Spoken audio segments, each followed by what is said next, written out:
And I want to thank the Amber Festival team, Oyoun, and especially ECMO, that we have been trying to figure out this streaming today painstakingly.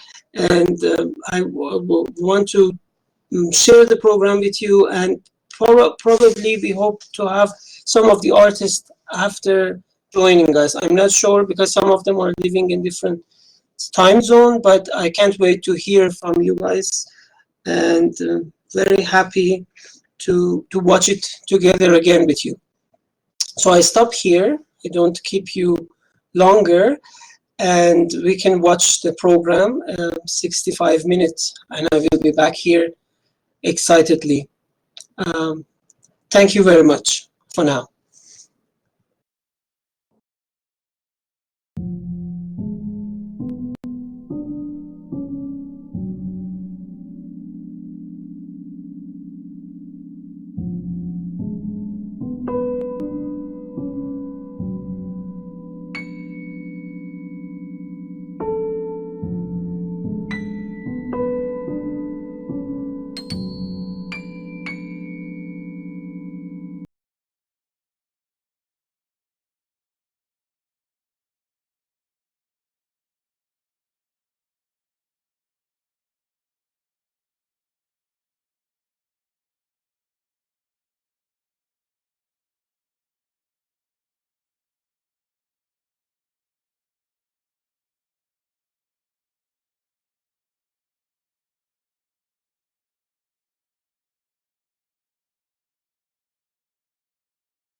I'm here in Tehran at New Media Projects. We had actually some actual visitors today, like not so many.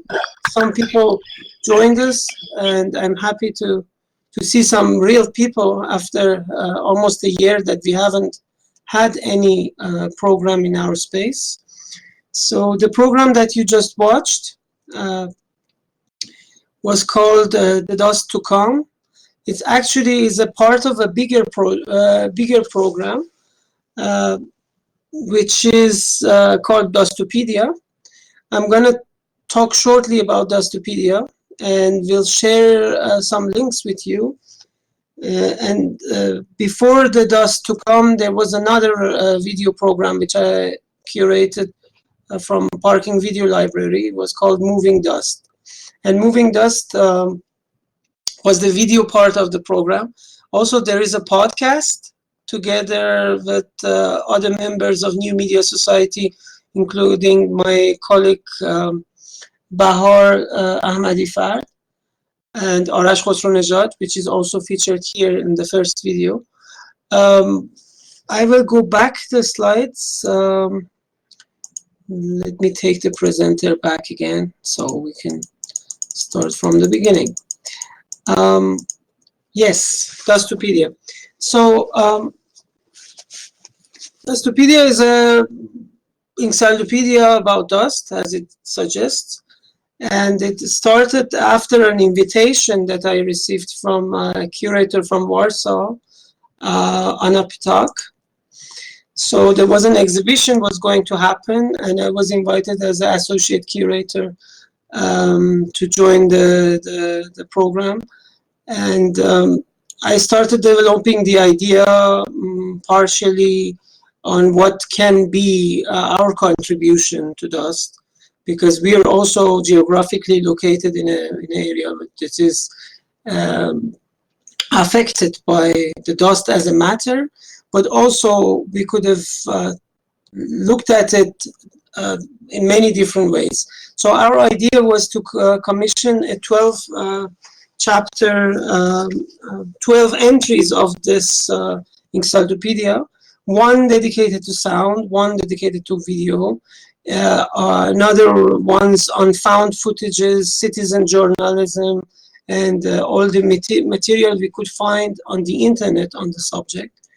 And there was also paper clippings and so many other chapters that each one of them were supposed to be commissioned with different experts and writers and artists.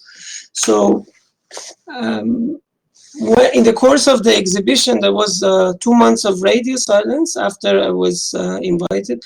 And then we realized that New Media Society is listed as the artist, as one of the artists participating in the show. And so when it went on and we realized that, I mean, the project that we had in mind, it was much bigger than the space was given. And it was, so for a while, we discussed it and we decided not to take part in the exhibition anymore as artists. So we kept the program running and we turned it into a 2 months ongoing installation, ever-changing installation in our space.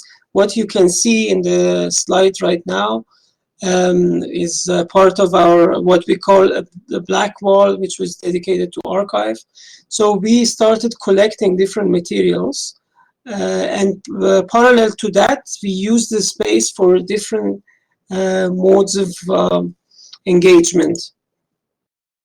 So, for example, we were a small work group started to look at dust in the media. How is represented, how it's talked about, how it's, and also I wrote a text about how dust can be a signifier between the center and the periphery. For example, in the geography that we are coming from, when you go out of the cities, you confront the high density of dust. Be it can be in the landscape, it can be up in the air, or it can be like just the climate. But the city, as it wants to manifest itself as a center of power, normally the city centers, the center always is in a practice of undusting. So, and then it collects the dust from the center and will dump it elsewhere, either in the middle of nowhere or in the periphery. But also, this is much more complicated than that, because we have 2 types of dust in this regard: a settled dust and a dust which is like up in the air. So if you are not in the center, the dust which is in the air, it doesn't attract any attention. It will be no headlines in the news about it. So we realized the location of dust and its density is important. So we can think of also dust as something that obstructs the view, something that interferes the communication. Also, also we can preferably also look at it as something that is there to obstruct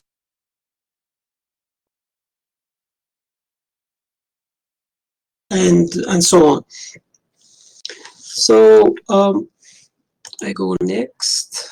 Yeah, sorry. For example, these are one of the film. I think it's from Tehran when the actual dust storm take over and the sky turned black. So there were a lot of this uploaded videos from different times, and it's quite fascinating. We had one screen on the installation only showing this, and sometimes also the news coverage. I mean, clips taken from online media outlets covering the dust. But the geography part, I don't want to go through it because we don't have so much time, but also it has something to do with the marshlands, and it has something to do with the oil, and has something to do with the water policy, hydro politics. And then another chapter, for example, was written by Nebras Hoveyzavi. It was commissioned by Obeyk magazine. I'm gonna put a link here now for you guys if you wanna have a reference. So this is Obeyk magazine. The CCA in Warsaw, they came back to us like a little bit later after the exhibition was over, and they asked us if we still want to contribute something to the project. So we have 3 pages here. There is Moving Dust, the program that I mentioned. There is this article, Dust and Mysticism by Nebras Hoveyzavi, and this video program that I talked about, Moving Dust. So when we were showing this in our space in new media projects, many other cities, many individuals in various cities, they invited us to make this program travel. Han Gallery in Shiraz, Yadegaran Gallery in Kerman, and Mordad Gallery in Bandar Abbas in the Persian Gulf, as well as Mehregan Studio in Isfahan. So we started a journey traveling with the program and holding like some sort of talks afterward and trying to discuss and engage this with various people. And it was very exciting experience. So these are some views from the workshop we had in Hormuz Island, the exhibition in Bandar Abbas, in Han Gallery in Shiraz, as well as the Isfahan Mehregan Studio. In the program, in the video program Moving Dust, there are like various angles on the subject of dust. But when it comes further, I will share the main page here for you. So if you want to watch this program, it is also online. This is for future. We don't click it just now because I will have a few more minutes of your time. Beside the program, we are collaborating with a collective on documentary films. So together with them, we screened few films on the subject of water and dust and environmental transformation on the subject. So this is a film by Iran Southwest. It is about this marshland, Hurul Azim, which is shared between Iran and Iraq.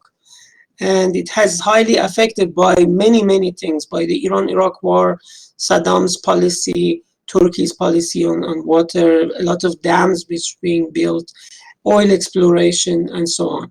So this was a habitat of a lot of birds and a lot of animals.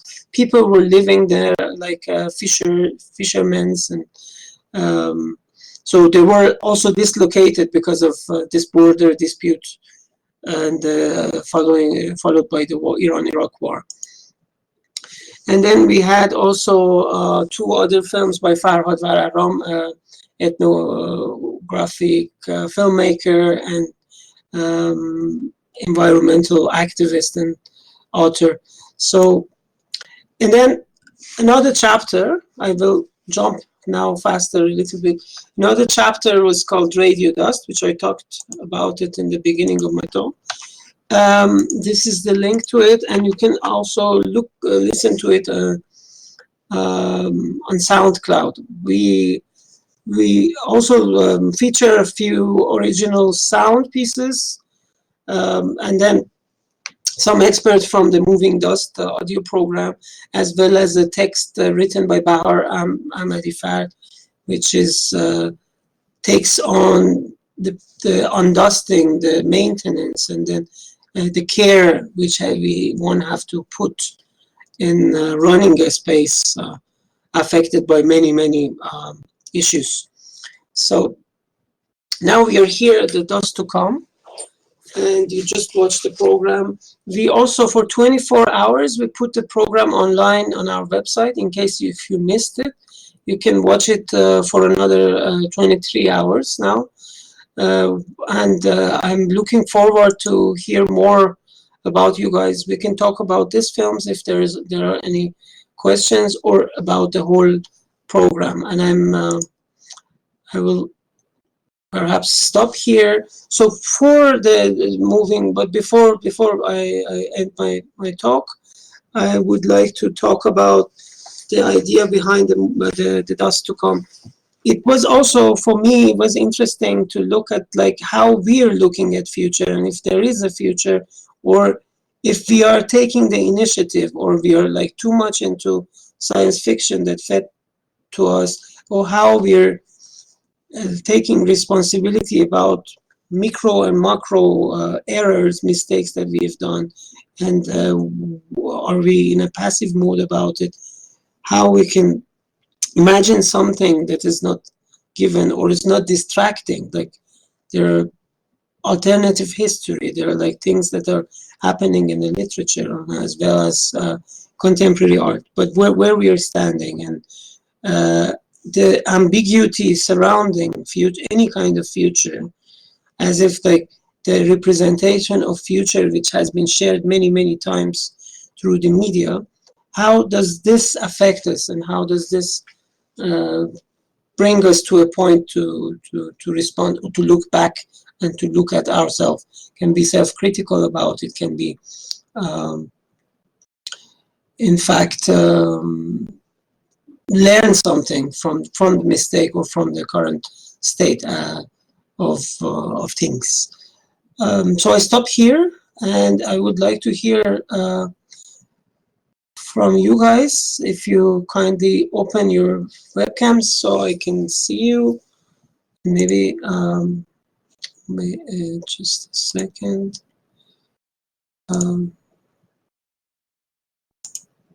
Yes. Oh, this is Bahar. Hi, Bahar. I was talking about you with the Radio Dust. You can type also in the chat. This is Furuh. Hi. And don't be shy. I see Shaheen Peymani is here. Shaheen is one of the artists together with Mariam Katan. They have one piece. We've been trying to put the artists together. It was a little bit of a short time. So Anahita Hekmet wanted to join us, but she couldn't because she has a small baby, and she's in San Francisco right now, and we have a great deal of time difference. Hi, Shaheen. I can't hear you. Do you want to unmute yourself and tell us a little bit about your work here, or? Can you hear me now? Yes, I can hear you. Yeah, I'm good. Just give me a second. So hello everyone. I'm glad to be here, and thanks to everyone who made this happen. I'm really happy to be here. I can give you some explanations about the work later, or we can just ask if anyone else has some questions.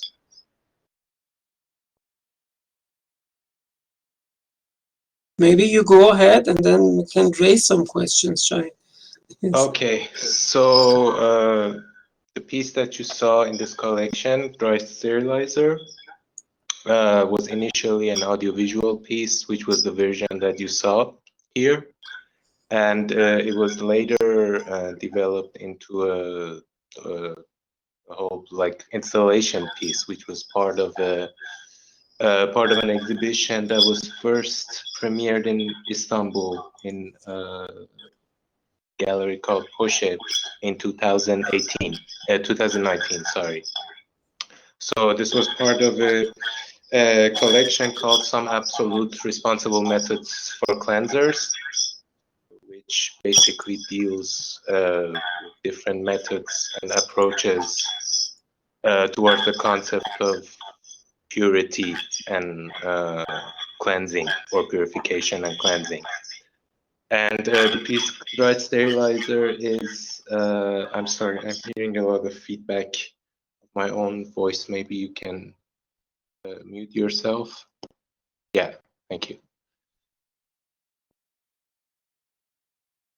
So the piece Dry Sterilizer, which is now actually a whole installation, sort of a sound sculpture, is inspired by this building in the city of Tehran called the Al-Jawad Mosque, the photo of which you can see in the first couple of seconds of the video. And it is one of the first buildings, one of the first mosques that has this modern architecture. Doesn't look like the classical religious architecture in Iran. And before, there are a couple of points about it that we pulled out in our research. First, that it was that before the revolution, it was the speech base of one of the important figures in the Islamic Revolution of Iran called Murtaza Motahhari, which is also called the first teacher of revolution. He's important because he's one of these iconic figures who put a lot of these conservative Islamic ideologies into some sort of Western philosophical terminology. And that is sort of important when we think about the Islamic Revolution and studying its history, because actually a lot of the intellectuals were convinced to go along with the revolution because of that. And there's also one other significant point about this building, which interested us when we were researching about it, is that a couple of years back they painted this building with this white paint that apparently cleans air, because it is located in one of the very populated and one of the polluted points in the city.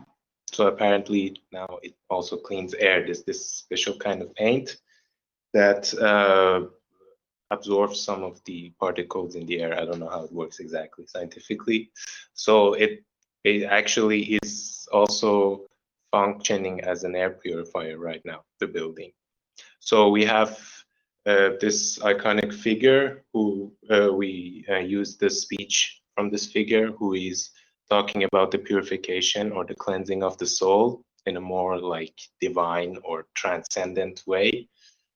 And on the other hand, we have this building, this religious, formerly iconic building, which is acting as literally as an air purifier. And so the whole piece is actually based around this irony that this revolution, that it began with the most, how would you call it, the anti-capitalist slogans, and purification in a more religious, or you could say spiritual way. And this purification right now has gone through this commodification, in a very materialistic way.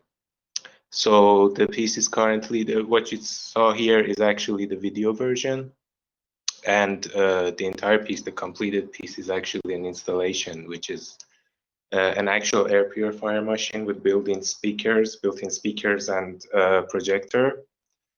And so the video part, which you saw, is projected actually through the machine on the ceiling, and there's also the voice of this guy speaking coming out of it. So this whole atmosphere, it kind of creates this whole, tries to create this spiritual atmosphere in relation to the whole concept. Thank you, Shaheen. Now we can open up with the questions. I wanted to also thank everybody, because we have been in the and not to forget, this is the second screening of the Dust to Come. It was once shown at online, the same like here on Mosaic Room. So they had a project called Digital Thread, and then it was our response as New Media Society's response to their theme. So it was not immediately in line with this future tendencies. It was like somehow to look back and decide what we have and what we can present as some sort of opening, some sort of starting point, departure point for future projects. And so it can, I mean, it was also an interesting journey for myself, because I started to talk with various people in literature scene, in films and so on. So we try to also look at different materials. Maybe we can think of this as like an ongoing project as well, because many of us, it started questions for many of us as well, about because they're in the parliament, or in the governing bodies, they have plans for future, but I mean, it said by this year this and this should happen, and by that year the other things. And also there is a lot of investment in literature looking at future in Iran. So I mean, it is kind of also interesting to do what kind of a material or what kind of a vision they're imposing. There is also a very big animation film, big budget, that we built about Tehran in 10 years, in 100 years from now, which is kind of interesting. And I will share it later. I talked a lot, and I would really like to hear from you guys, because I think my time is over, but it's your turn now. So open your, type in the chat, or open your webcam and just shoot your question.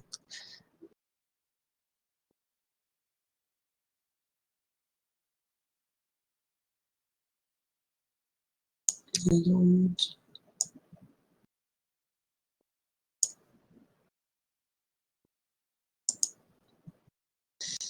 Seems that we have absolutely no question left. Yeah? I don't know.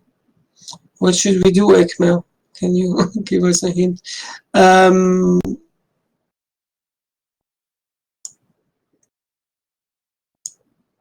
Hello. So we see Amir, Bahar, Ekmel, Furukh, Hadi, and Shaheen. All right.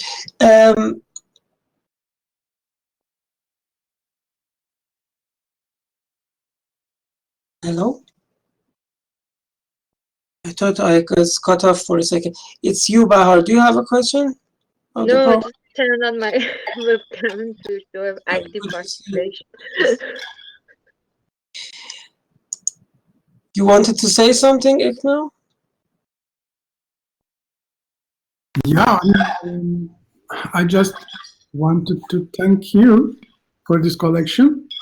And I watched these videos yesterday night, and they were wonderful, but today, sorry for the sound problem. I'm totally unconcentrated now, and trying to deal with it. No, we can talk later, but I mean, it is like the I really like to know in the future that, I mean, how it can contribute to this notion of post-digital ignorance, because I mean, it happened actually before knowing the festival is going to be here, and on this subject really focused. So I mean, I even think of like adjusting it for another version. Maybe we can expand it at some point. But for me, it was interesting to look at it from a different, not in the way that we're looking at future, but also in the light of the festival. So I hope, because this is one of the early programs of the festival, I'm really happy that it can generate some interesting questions among us, and we can communicate those questions, and if they relate to us, if they're like specific to us, or if they're like mutual things to be shared. I also wanted to thank you and the festival, the team, the people at Oyoun, at Amber, and everybody who joined us. And I hope to hear from you soon. I will be around, and we will be running 2 more programs, 3-night marathon of performances, and another screening program on 16th of April. So I hope to see you there. And for the people already in the festival and the lab, I will see you around very soon. So just before closing, maybe we can repeat that these films can be watched on, because on New Media Society's website, projects.moving.dust, right? yes, the dust to come. I will now share the link before we close. There is you can watch it on Vimeo, but if you are in Iran, unfortunately, you need to use a VPN. So this is the program which will be online for another 24 hours. Farouk is typing something. You have a question, Farouk, or we can close? No. Okay. Then this is the link. It also has Persian and English. And I hope if you missed some of the videos, I hope you can enjoy it. I want to thank Shaheen for joining us. And actually, another artist came here physically, and I will share with you soon the pictures we got from this space. It was also somehow emotional for us, opening the space after almost a year. So thank you again, and till very soon. Yeah. Thank you. Thanks for all the support. I mean, I really appreciate it. I stop here now. Bye bye. Thank you, Bahar, also for the wonderful translation. I mean, I always forgetful to mention this is inshallah. Bye bye. Bye bye. Thank you. Bye. Thank you, Shaheen. Bye. Bye.